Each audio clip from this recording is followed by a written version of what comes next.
This is not a haphazard cosmos or universe.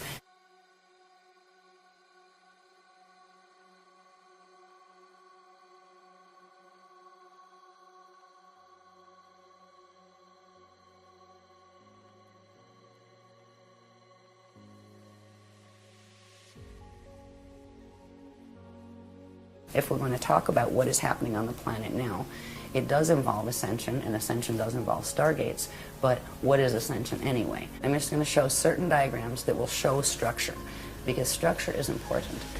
Science here is getting into quantum physics, and maybe there's dark matter and all these wonderful maybes. There is a whole order of these things. Yes, there's dark matter. Yes, quantum physics are real, but they have no idea the structures that are involved. You're going to understand what ascension is. You need to understand what context is happening in. And in the early days, they taught us about 15-dimensional physics.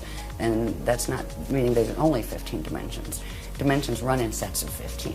And there are many, many, many different sets of 15-dimensional matrices that have a particular order that form galaxies, universes, cosmoses, plural. It is a multi-cosmos, not just a multiverse.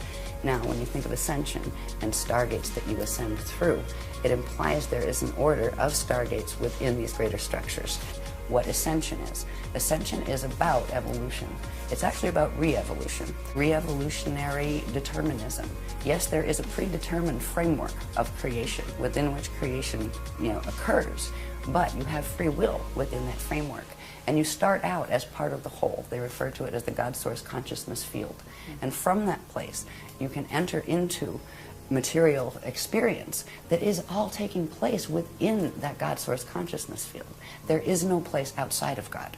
All of this takes place within the body of the consciousness of God Source. The structures in which and through which matter materializes and forms and identities individuate, they consider that part of the manifest body of God Source. And they're talking about the cosmoses being the manifest body. And there is a field of just pure cognition that is beyond that. It is eternal, it is always aware. Time as we know it in linear form is just not a reality there, but it's understood as an experiential quality within the framework of materialization. So in that context of understanding a little bit about how we look at God and the concept of God, yes, there is one. It's not some big father dude on with a big white beard that's going to send you to hell if you're bad.